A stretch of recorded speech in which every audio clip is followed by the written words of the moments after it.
안녕하세요. 저는 서울에 혼자 살고 있는 돌싱 30대 남자입니다. 여러분들에게는 첫사랑의 기억이 어떻게 남아있나요? 다시 생각해도 설레고 아련하고 그리운 기억으로 남아있으신가요? 남자는 생각만 해도 설레는 첫사랑을 죽을 때까지 못 잊는다고 하던데 저는 다른 의미로 첫사랑을 죽을 때까지 못 잊을 것 같아요. 어쩌다 제 첫사랑의 기억이 이렇게 바뀌게 되었는지 지금부터 이야기를 풀어볼게요. 저는 고등학생 때 같은 반이었던 아내를 보고 첫눈에 반해 짝사랑을 해왔었어요.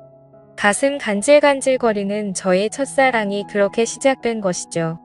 아내는 미모가 뛰어나서 전교생에게 정말 인기가 많았어요. 여자들은 아내가 쓰는 물건들을 따라 샀었고 학교에서 인기 좀 있다는 잘생긴 애들도 아내의 뒤를 졸졸 따라다녔었어요. 하지만 저는 잘생긴 것도 아니고 그렇다고 날씬한 것도 아니라서 뒤에서만 아내를 봤었어요. 정말 평균 이하의 외모에 살집도 있는 편이라 제가 봐도 너무 별로더라고요.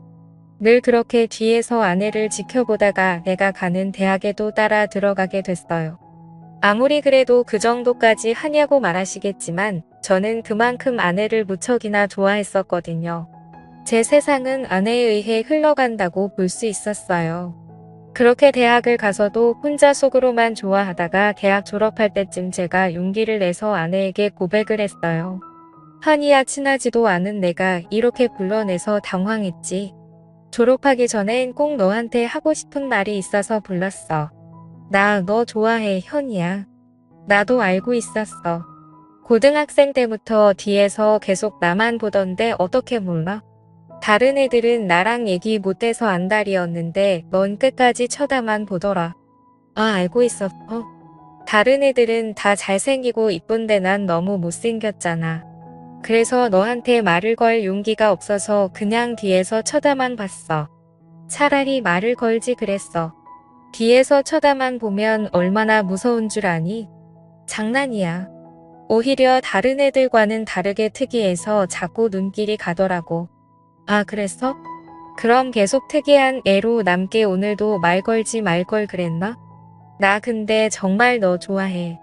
대하까지 따라올 만큼 진짜 진심으로 좋아해. 대하까지 따라온 거야. 내가 뭐라고 이렇게 좋아해 주는 거야? 나 정말 별거 아닌 사람인데. 아니야, 너만 보고 있으면 주변이 환해지고 너가 웃을 때마다 내가 행복해지는걸. 이젠 졸업 앞두고 마지막이라고 생각하고 말한 거야. 부담 가지지 마. 대답 안 해줘도 돼. 왜? 난 대답하고 싶은데. 원래 고백은 대답 들으려고 하는 거 아닌가? 나는 좋아, 우리 한번 만나보자. 아직 어리니까 가볍게 만나보고 아니면 그때 헤어지면 되지. 저는 인생은 믿져봐야 본전이라는 생각에 당연히 찰 것이라고 예상하고 고백한 것인데 예상 밖으로 아내는 활짝 웃으면서 저를 받아주더라고요. 그렇게 저희는 얼떨결에 연애를 하게 되었어요. 남들과 똑같이 데이트도 하고 사랑을 나누었죠. 아내 주변에서는 도대체 저를 왜 만나냐고 했었는데 그냥 웃기만 하더라고요. 저는 이유가 뭐든 지금 아내와 사귀고 있다는 자체가 행복해서 아무런 상관이 없었어요. 그리고 졸업을 하고 저는 운 좋게 대기업에 취업을 하게 되었어요. 아내도 대기업에 계속 이력서를 넣어보는데 서류 전형은 대부분 합격을 하는데 저보다 자격증이 많이 부족해서 그런지 최종 면접에서 항상 떨어지더라고요. 결국은 대기업은 포기하고 중소기업에 취직을 하게 되었죠. 위로가 전혀 안 되겠지만 그래도 아내에게 취직 축하한다고 맛있는 것도 사주고 아내가 평소 갖고 싶어 했던 지갑도 축하 선물로 사줬습니다. 아내는 저의 응원을 받고 힘을 내서 열심히 회사를 다녔어요. 제가 어느 정도 직급이 올라갔을 때 아내에게 결혼을 하자고 했어요. 아내는 망설임도 없이 단칼에 제 청혼을 거절하더라고요. 아직 직장이 변변치 못하다면서 자신이 당당해질 수 있을 때 결혼을 하고 싶다고 했었어요. 아무것도 없는 나랑 결혼하고 싶다고 해줘서 너무 고마운데 아직 내가 직장이 변변치 않아서 지금 결혼하기엔 너무 미안해. 그럼 내가 싫어서 거절하는 게 아니라 직장 때문에 거절하는 거야? 직장이 무슨 상관이야? 우리 둘이 잘 살면 되는 거지. 그래도 직장이 좋아야 월급도 많이 받고 우리가 걱정 없이 살 거 아니야. 너 월급에 비하면 내 월급은 너무 작잖아. 나는 내가 내 앞에서 당당해질 수 있을 때 결혼하고 싶어. 그래도 너가 안 버는 것보단 낫지. 우리 둘이 같이 벌면 괜찮아. 그리고 나 혼자 벌어도 너 하나쯤은 먹여 살릴 수 있어. 아내가 저보다 못한 직장에 다닌다고 스트레스 받는 것 같아서 괜찮다고 다독여줬어요. 아내는 제가 대기업에 다니니까 확실히 제 월급이 자신 월급보다 많다는 것을 알았지만 정확히 얼마나 되는지 모르는 상태였거든요. 그래서 저는 아내에게 이 정도의 월급을 받고 있으니 결혼해도 문제가 없다고 설득했죠. 제가 자신보다 2배 넘게 받는다는 것을 듣고 놀라더니 고민을 하는 것 같더라고요. 계속되는 저의 설득 끝에 아내는 긍정적으로 생각이 바뀐 것인지 제 청혼을 받아주었어요. 제가 이렇게 결혼을 서두르게 된 이유는 회사에서도 아내가 인기가 많은 것 같더라고요. 아내가 종종 회사에서 치근덕거리는 남직원이 있다고 얘기를 꺼낼 때마다 다른 남자들이 더 이상 치근덕거리지 않게 얼른 결혼을 해야겠다는 마음을 먹게 됐죠. 저는 그렇게 힘들게 아내와 결혼하는데 성공했습니다. 저희는 결혼한 지 2년이 지났는데도 자식 없이 여전히 둘이서 신혼생활을 보내고 있어요. 사실 아무리 노력을 해도 아이가 저에게 찾아올 생각을 하지 않더라고요. 아내와 저는 아직 젊으니까 조급해 하지 말고 아이가 찾아올 때까지 천천히 기다려보기로 했어요. 그러다 결혼 3년 차가 되었을 때 아내가 임신을 했더라고요. 저희 부모님은 아들이든 딸이든 상관없다며 너무 수고했다고 고맙다면서 아내의 손을 꼭 잡고 오셨어요. 아내도 어머니의 눈물을 보고선 살짝 눈가에 눈물이 고였더라고요. 며느리 아끼는 시부모님 덕분에 낙동강 오래할 신세가 된 저만 힘들어졌었어요. 아내 회사가 중소기업이어도 설립자가 여성분이어서 그런지 복지가 대기업 못지않게 좋더라고요. 아내는 일을 하면 스트레스 받을까봐 아이를 위해 휴직을 하고 집에서 쉬고 있었어요. 혹시나 쉬면서 집안일이라도 할까 어머니께서 집에 오셔서 아내 대신 집안일을 다 해놓고 가시더라고요. 저도 퇴근하고 오면 어머니의 잔소리를 듣고 아내의 시중을 들기 시작했고요. 아내 시중을 들면서도 저는 태어날 아이 생각에 하나도 힘들지 않았고 행복했어요. 저희는 아들, 딸 구애받지 않으려고 병원에 검진을 가도 성별을 알려고 하지 않았어요. 출산하고 아이를 보러 신생아실에 갔는데 아내를 아주 속배 닮은 귀여운 딸이더라고요. 엄마를 닮아서 그런지 아이의 얼굴이 벌써 완성형이라고 호들갑 떨었다가 아내한테 주책이라면서 벌써 딸바보 됐냐고 등짝 한 대 맞았네요. 아내 손이 매운 편인데 저는 그날 아무리 맞아도 아프지가 않고 오히려 간지러웠어요. 이래서 다들 딸 낳으면 딸바보가 되는 건가 보다 싶더라고요. 딸이 태어난 지 이제 1년이 넘어가기 시작했을 때 저는 집 앞에서 충격적인 장면을 목격하게 됐습니다. 제가 직급이 올라가면서 회의다 뭐다 여기저기 불려다니다 보니 정시 퇴근하는 아내가 항상 저보다 먼저 집에 와 있었어요. 그런데 제가 몸이 안 좋은 것 같아서 회의에 참석하지 못하고 집에 바로 온 적이 있었어요. 차를 주차하고 내리려고 가방을 챙기는데 어떤 차에서 내리는 아내가 보이더라고요. 아내는 운전면허가 없어서 항상 제가 데려다 주거나 대중교통을 이용해서 출퇴근을 했었거든요. 저는 처음엔 동료가 데려다 준 거라고 생각하고 신경을 쓰지 않으려고 했었어요. 그런데 아내가 집에 들어가려고 할 때 남자가 차에서 내리더니 아쉽다는 듯 아내의 손을 잡더라고요. 저는 내리려고 손잡이에 올린 손을 떼고 그 모습을 어처구니 없이 쳐다보고 있었어요. 아내는 남자를 보면서 웃고 있고 남자는 잡은 손을 앙탈 부리듯이 흔들고 난리도 아니더라고요. 다른 사람이 보면 그 둘이 부부인 줄 알겠더라고요. 하필이면 제 차가 입구 정면에 주차하고 있어서 제 블랙박스에 그 장면이 그대로 다 찍혔었어요. 저는 차 안에서 나오지 않고 아내가 들어간 후에도 그 장면만 계속 돌려보고 있었어요. 잘못 생각한 거라고 현실을 부정하려 했지만 보면 볼수록 외도가 맞는 것 같아서 화가 나더라고요. 더 확실한 증거를 잡아야겠다는 생각에 저는 집으로 바로 들어가지 않았어요. 차 안에서 쉬다가 원래 제가 퇴근하던 시간에 맞춰서 집에 들어갔죠. 아내가 웃으면서 저한테 왔냐고 말하는데 온몸에 소름이 돋았어요.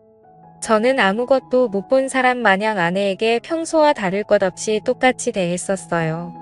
아내가 음식을 하는 동안 혹시나 다른 증거들이 나오지 않을까 싶어서 아까 아내가 입고 있었던 코트를 뒤졌는데 아무것도 나오지가 않더라고요. 저는 아내가 잘 때 휴대폰을 몰래 확인해 보기로 마음먹었습니다. 아내가 먼저 잠든 것을 확인하고 휴대폰을 들고 조용히 거실로 나왔어요. 잠금이 걸려 있었는데 비밀번호가 딸 생일이라고요. 저는 고민할 것도 없이 제일 먼저 카카오톡을 들어가 보았어요. 전부 회사 직원들과의 단톡이나 제가 알고 있는 고등학교 친구들과의 단톡이었는데 유일하게 한 사람만 개인톡을 하고 있더라고요. 저장명도 심상치 않은 게 제 직감으로는 이 사람이 아까 아내를 데려다 준 사람이라고 생각했죠. 개인톡을 들어가 보니 역시나 제 예감이 딱 들어맞았더라고요. 아내가 저랑 연애했을 때보다 그 사람이랑 더 달달하게 카카오톡을 주고받았어요. 그런데 두 사람이 사귄 지가 꽤나 오래된 사이였던 것 같았어요. 같이 데이트하면서 찍은 음식 사진에 남자가 살짝 걸려있는 사진들과 대놓고 찍은 커플 사진들도 있길래 모조리 제 휴대폰으로 옮겨 놓았어요. 그리고 다음날 아침밥을 먹으면서 아무렇지 않은 표정으로 평소 대화하듯 아내에게 이혼 서류를 준비하라고 했어요. 아내는 잘못 들은 건가 싶은 표정으로 갑자기 무슨 소리냐고 하더라고요. 저는 아무 말 하지 않고 커플 사진을 아내의 폰으로 전송했어요. 방금 내가 당신한테 사진을 하나 보냈는데 그게 우리 이혼 사유야. 그러니까 군말 없이 퇴근하면 이혼 서류 준비하고 당신 짐 싸놓고 있어. 여보, 내가 미안해. 다신 안 그러게. 잘못했어. 내가 당장 그 남자 정리할게. 우리 딸을 봐서라도 이혼만은 안 돼. 엄마는 아빠 없는 애로 키울 수 없잖아. 안 그래? 그걸 아는 사람이 남편 두고 이렇게 딴 남자를 만나고 있었던 거야. 저번에 친구랑 저녁 먹고 온다고 했던 날도 그 남자랑 먹었더라. 그땐 정말 아무 사이 아니었어. 그날은 둘 다 상사한테 엄청 혼나고 퇴사 고민할 만큼 힘들길래 같이 저녁 먹으면서 하주연하고 헤어진 게 다야. 진짜야. 거짓말 치지 마. 내가 그전 대화까지 안 봤을 것 같아? 내가 사진만 대충 본 줄 아는 거냐고. 대화 내용까지 다 봤는데 왜 거짓말 치는 거야? 나도 모르겠어. 이렇게 거짓말해서라도 당신 잡고 싶었나 봐. 내가 잘못했어. 나를 욕해도 좋아. 그런데 이혼만은 절대 안 돼, 여보. 그래. 그럼 지금 그 놈이랑 당장 헤어져. 그렇지 않으면 난 무슨 짓 할지 몰라. 당신 회사에 불륜 증거 다 뿌리고 이혼할 수도 있어. 아내는 회사에 불륜 사실을 알리겠다고 하니 당장 그 남자에게 전화해서 이별을 통보하더라고요. 그리고 며칠 뒤 아내한테 들은 얘기인데 아내와 헤어지고 그 남자는 이직을 했다더라고요. 아내로 이직했는지는 모르고 남자가 휴대폰 번호를 바꿔버려서 만약에 다시 만나고 싶다고 한들 만날 수 없는 상황이라고 확실히 관계가 끝났다는 것을 말해줬어요. 저는 제가 있는 앞에서 이별을 통보했던 아내라 저 말을 의심조차 하지 않고 믿었던 것 같아요. 조금이라도 의심해보고 제가 직접 알아봤어야 할 내용이었는데 말이에요. 그리고 저희는 다시 예전 신혼 때처럼 관계 회복에 성공했어요. 아내가 미안했는지 그 사건 이후로 제게 과하다시피 너무 잘해주더라고요. 그 행동도 의심해봤어야 했는데 말이에요. 그 사이에 귀여운 딸이 저희에게 한 번 더 찾아왔어요. 이번에도 아내를 쏙 빼닮아 너무 이쁘더라고요. 어쩜 두 딸 모두 좋은 유전자만 받고 태어난 건지 눈에 넣어도 안 아플 지경이었어요. 제가 한동안 딸 보는 재미가 얼마나 쏠쏠했는지 몰라요. 주위 사람들한테 요즘 딸 보는 맛에 산다고 말하고 다닐 정도였어요. 요즘은 아들보다 딸이 더 좋다고 하던데 딸들을 보고 있으니 왜 그런 말을 하는지 알 것 같았어요. 어찌나 애교도 많고 저를 보고 방긋방긋 잘 웃던지 나중에 커서 딸이 결혼한다고 하면 정말 대성통곡할 것 같았어요. 저는 영원히 제 딸들을 옆에 끼고 살 수 있을 줄만 알았어요. 그날만 아니었다면 말이죠. 제가 중요한 프로젝트를 맡고 있어서 잠을 제대로 못 잔 적이 있었어요. 평일엔 프로젝트 때문에 주말엔 딸들 보느라 피로가 누적이 되었던지 그날은 정말 낮잠을 안 자면 제가 과로사할 수도 있겠다는 생각이 들더라고요. 웬만하면 아이들을 봐주려고 했는데 도저히 못 버티겠어서 정말 오랜만에 주말에 잠시 낮잠을 잤었어요. 그러다 중간에 목이 너무 말라서 잠에서 깨버렸어요. 거실에서 아내가 통화를 하는지 문틈 사이로 아내의 목소리가 어렴풋이 들리더라고요. 스피커폰으로 해놓은 건지 간간히 다른 사람 목소리도 들렸었어요. 저는 목이 말라서 아플 지경이길래 물을 마시려고 손잡이에 손을 올렸는데 아내가 하는 말에 문을 열지 못하고 그 자리에서 굳어버렸어요. 오늘 남편 얼굴 보는데 날이 가면 갈수록 더 못생겨지더라. 살만 디룩디룩 쪄서 진짜 얼굴 맞대고 밥 먹기 힘들어. 같은 공간에 있기도 싫어. 그러니까 내가 계속 이혼하라고 했잖아. 언제 이혼할 건데 이대로 살 생각이야. 도대체 언제까지 이러고 있을 건데 나 이제 당신 남편이 불쌍해 보일 지경이야. 아니 뭐 아직 애들도 어리고 내 월급으로 애들 키우는 건 힘들잖아. 그렇다고 당신 월급도 많은 게 아니니까 조금만 더 있다가 하려고. 이혼할 생각이 있긴 한 거야. 내가 봤을 땐 당신 남편이 가진 돈 때문에 이혼 안 할 것 같아. 말로만 이혼할 거라고 하고 계속 이런 식이면 나 당신 남편한테 다 말할 거야. 아 좀 기다려보라고 했잖아. 왜 이렇게 보채는 거야 매력 떨어지게. 우리 딸 부족함 없이 키워야 하지 않겠어. 그러니까 조금만 참아. 그건 그렇긴 한데 나도 애기들 보고 싶단 말이야. 맨날 사진으로만 보고 나도 실제로 애기들 알아보고 싶어. 근데 지금 자기 애도 아닌데 자기 애라고 믿고 저렇게 좋아 죽는 꼴이 너무 웃겨. 진짜 멍청한 거 아니야. 얼굴이 자기랑 너무 다르잖아. 당신 닮아서 얼마나 예쁜데 자기 애라고 믿지. 얼핏 들었을 때 대화 내용으로 아내가 상담이랑 통화하고 있었다는 걸 알아차렸어요. 얼굴 얘기하면서 제 험담을 할 때부터 저는 손을 뻗어서 화장대에 있던 제 폰을 들고 아내의 통화 내용을 녹음하기 시작했어요.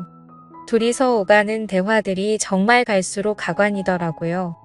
제 험담은 그럴 수 있다고 생각했는데 이제껏 제 딸이라고 믿었던 애들이 알고 보니 제 딸이 아니라 상간남 딸이라고 하니까 너무 충격적이더라고요. 저는 들고 있던 폰을 바닥에 떨어뜨렸고 그 소리에 아내가 놀란 듯이 황급히 전화를 끊더니 방문을 열고 불을 켜더라고요. 불을 켜자마자 바로 앞에 서 있던 저를 발견하고 놀라서 소리를 질렀더라고요. 여보, 당신 언제부터 여기 있었어? 혹시 내가 통화하는 걸 들은 거야? 어디서부터 들었어? 다 들었어. 너 당장 내 집에서 나가. 더 이상 내 목소리 듣고 싶지 않으니까. 아무 말 하지 말고 지금 조용히 그대로 문 열고 나가. 여보, 이거 오해야. 내 말 좀 들어봐. 당신이 지금 어디서부터 뭘 들었든 다 오해야. 그러니까 이거 드라마 얘기야. 내가 요즘 보는 막장 드라마 있는데 그 얘기하는 거였어. 내가 방금 분명히 당신 목소리 듣고 싶지 않다고 말했을 텐데. 나가 안 나가. 못 나가겠으면 내가 나가게 만들어줘. 아이들 데리고 당장 나가. 여보, 내가 정말 미안해. 나 여기서 절대 못 나가. 한 발자국도 안 나갈 거야. 여기서 나가면 정말 갈 곳이 없어. 그러니까 제발 한 번만 봐줘. 괜히 입만 아프게 더 말할 필요 없고 여기 있는 물건들 다 내 돈으로 산 거니까 그대로 두고 귀찮게 짐 쌀 필요 없이 몸만 나가면 되겠네. 아이들 데리고 나가. 아내는 계속 나갈 수 없다면서 제 바지가랑이를 잡고 늘어지더라고요. 우리가 싸우는 소리에 놀란 애들도 울고 물고 난리가 났었어요. 제 애가 아니라는 말을 들으니 더 이상 애들이 울든 말든 달래주고 싶지가 않았어요. 아이용품은 우리 집에 둬봤자 필요가 없으니 대충 애들 짐만 챙겨서 아내 손에 쥐어줬어요. 아내는 제가 쥐어진 가방을 던지고 못 간다면서 바닥에 들어 눕더라고요. 제가 경찰에 전화하는 신용을 하니 아이들을 데리고 나갔어요. 알고 보니 아내는 전에 저한테 들었던 그 상간남과 계속 만나고 있었더라고요. 저번에 헤어졌다는 말도 거짓말이었고 일찍을 했다는 말도 전부 거짓말이었어요. 그렇게 저를 속이고 둘은 뒤에서 만남을 이어갔던 거예요. 아내의 자식이라고 믿었던 딸들도 그 남자와 아내 사이에서 낳은 딸들이었던 거죠. 지금까지 저와 자신 사이에 아이를 낳고 싶지 않아서 피임약을 복용하고 있었더라고요. 아내는 상간남이 가진 게 쥐뿔도 없었는데 단지 얼굴 하나만 보고 만난 것이었어요. 저랑은 그저 돈을 많이 버니까 돈 때문에 계속 만나다가 결혼까지 하게 된 것이었죠. 아내는 모든 사실을 알고 바로 변호사 선임해서 이혼 소송과 상간남 소송을 했어요. 아내와 상간남은 제게 당장 줄 돈이 없다고 미안하다고 빌더라고요. 여보, 내가 잘못했어. 당신이 이혼하라면 이혼해줄게. 우리 소송까지는 하지 말자. 그래도 같이 살아온 세월이 있는데 합의 이혼으로 끝내면 안 될까? 정말 죄송합니다. 용서받지 못할 짓 한 거 알아요. 그치만 소송만은 하지 말아주세요. 모아둔 돈도 없어서 당장 위자료 줄 돈이 없어요. 이렇게 부탁드립니다. 이렇게 될 거라고 예상을 못했나 봐요. 제가 저번에도 용서하고 넘어가 주니까 이번에도 사과하면 그냥 넘어갈 줄 알았어요. 저 절대 고소 취할 생각 없습니다. 아내가 외도한 게 이번이 처음이도 아니고 심지어 똑같은 남자랑 다시 외도를 했는데 저는 너무 괘씸해서 그 둘을 선처해줄 마음이 전혀 없었어요. 결국 둘은 저한테 줄 위자료가 없어서 사채까지 써서 줬더라고요. 매달 정확하게 들어오는 월급 받고 사채를 쓴 모양인데 제가 가만히 있을 리 없었죠. 저는 불륜 증거들을 아내 회사에 뿌리기 시작했어요. 회사 내 커뮤니티에 익명으로 녹음본과 함께 글도 올렸고 팩스로 커플 사진들도 보내고 제가 할 수 있는 건 다 했었어요. 결국 아내와 상간남은 회사에서 질타를 받으며 그대로 쫓겨났습니다. 그리고 현재까지도 빚쟁이들을 피해 도망 다니고 있는 것 같더라고요. 그러게 처음 제가 용서하고 넘어가 줬을 때 정신을 차렸어야 했는데 자기 발등 자기가 찍는 짓을 왜 안 하십니까? 저는 정말 죽을 때까지도 이 일을 절대 못 잊을 것 같아요. 다시는 결혼할 생각도 그렇다고 연애를 할 생각도 전혀 없어요. 저는 이렇게 혼자서 걱정 없이 사는 것도 괜찮을 것 같다는 생각을 해요. 오히려 부양할 가족이 없으니 마음이 더 편해졌어요. 저희 어머니는 아직도 집사람이 바람펴서 유인한 줄 모르고 계세요. 나이도 많으신데 혹시나 충격에 쓰러지실까봐 영원히 제 가슴에만 묻어두려고 합니다. 여러분들은 첫사랑의 기억이 꼭 예쁘게 남아있었으면 좋겠네요. 지금까지 제 이야기 들어주신 모든 분들께 감사합니다. 모두 가족들과 행복하고 따뜻한 겨울 보내시길 바랍니다.